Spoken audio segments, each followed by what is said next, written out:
All right, welcome everybody. It is David Thomas. I got Mr. Jay Woolwine with me, and he is on the road, as you can see. So he's a little bit different background today. No grand piano, sorry, but he is I'll still. play. I'll tickle the ivories. I'll tickle the ivories for you. That's okay. But you see how dedicated he is. He wasn't going to miss, and so we're on here and going to impart, as we do every Tuesday around 4 p.m. Eastern, some motivation, some education, some inspiration to help you become a better version of yourself. All right. So sometimes we do talk about, and I give this speech every week. Sometimes we talk about trading mindset. Sometimes we talk about personal development, which leaks over into your trading. But also, we want to impact every area of your life. Whether you're a parent, whether you're a husband, a wife, in the career, or just a leader in some sort. This will help you be better in all of those things in every area of your life. So hopefully you take these to heart and you apply them. But today we're going to be talking about trading mindset. So hopefully you are good with that. But more importantly, or more specifically, we're going to be talking about information overload when it comes to trading. You know, Now in this day and age, we have this constant flow of information that affects us as traders.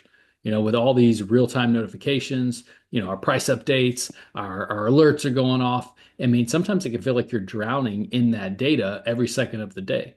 And it's not just the volume, but the immediate reaction of those alerts, like what's I guess immediacy of those alerts, and it can get kind of overwhelming. You know, every little market movement feels urgent, makes it challenging to maintain perspective, and it impacts your decision making. It impacts your trading behavior because you're just everything's urgent because you're getting all blown up all the time with all this information, and it can definitely affect your trading. Yeah, absolutely. It's like information overload, like you said earlier, right? The moment that a currency pair moves even a little bit, right, our phones buzz, and it's hard not to react impulsively, right? And I've definitely caught myself making rush decisions because of that. It kind of feeds that addictive like gambling thing that people have, right? It's really anxiety inducing, especially if you're trying to stick to a long-term strategy. There's temptation to kind of act on every piece of information like it's, oh, now this is happening, so I need to do that, right? And even when it doesn't align with what the bigger picture is, right? And then as that stress builds up from all those constant interruptions, then it it's really not something that you can overlook, or that you shouldn't overlook. Yeah, exactly. And what's interesting is there are many behavioral financial experts, right?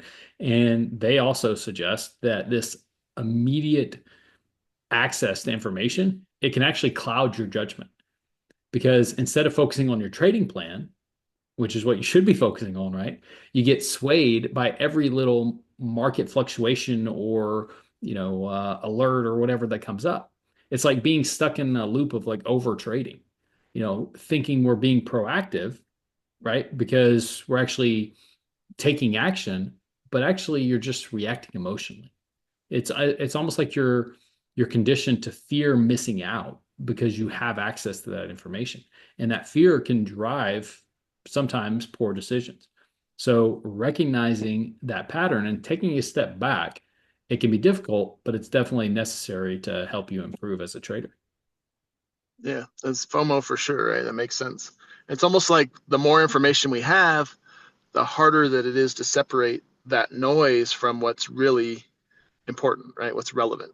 And I know personally, I've started like turning off some notifications during trading hours. Like, um, I have like two 49-inch monitors, right? Like I shut one off and I try to narrow down the things that I have to look at to try to stay focused, right? And it's amazing how much clearer your thinking gets when you're not constantly being interrupted, by dings and chimes and alarms, and it kind of creates a mental space that lets you elevate the information that's important, right, more objectively, right? Evaluate it more objectively. And again, not every market fluctuation requires immediate action, right? And realizing that, just letting it go and cutting out some of the noise has really been a game changer. Yeah, I mean, managing those notifications, that's absolutely key. Which ones do you need on? Which information do you need in that time frame? Um, it helps you stay grounded and you're less tempted to make those impulsive trade decisions. Like for instance, let's say you're just to give you an example and go off a little path a little bit here, but let's say you're in a trade, right? And you're part of some chat group. We're all part of chat groups and all that kind of stuff. And you see a notification go off on some signal group that you're a part of that maybe you joined last year or whatever it is, right?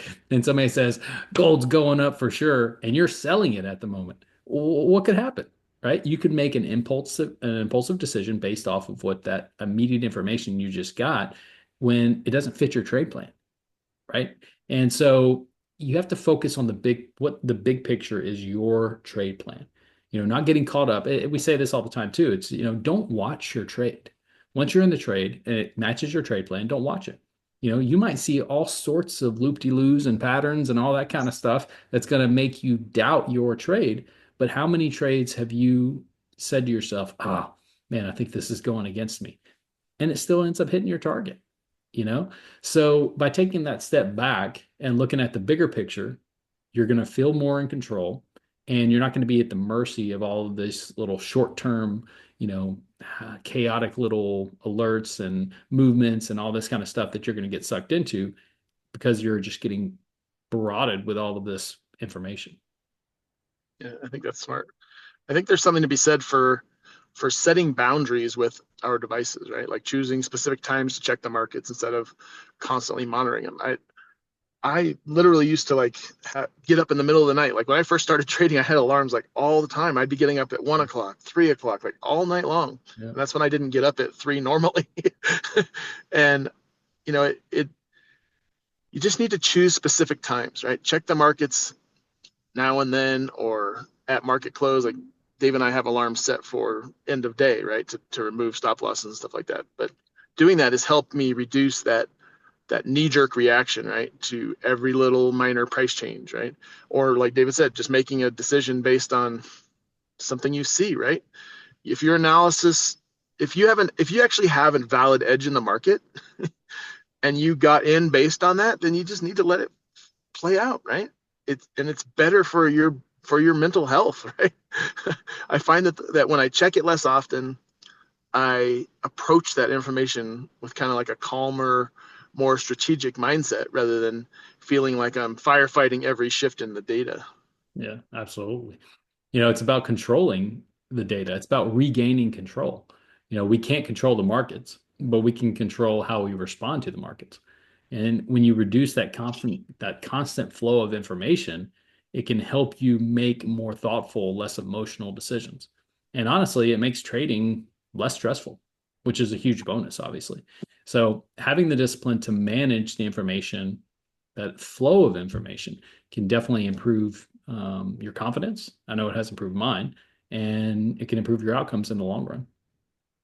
Yeah, definitely. And it's interesting how something as simple as like managing notifications can have really like a profound effect of, on your mindset, right? And your results. And it's kind of a good reminder that success isn't about just a strategy, right? Strategies are easy, but it's also about maintaining that fragile psychological balance, right? That the way we handle information is as critical as how we interpret the market, right?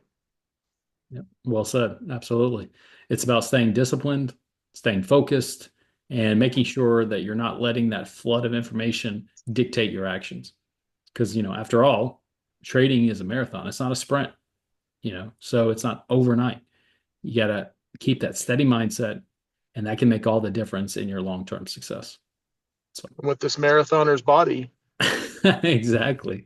I'm I'm set for success. Well, hopefully you get a lot of value out of that today. We appreciate everybody watching. As always, we'll be back at the end of the week for the weekly market recap. And yeah, hope you will see us back again next week at the same time. So God bless, and we will see everybody back soon. Take care. See you guys.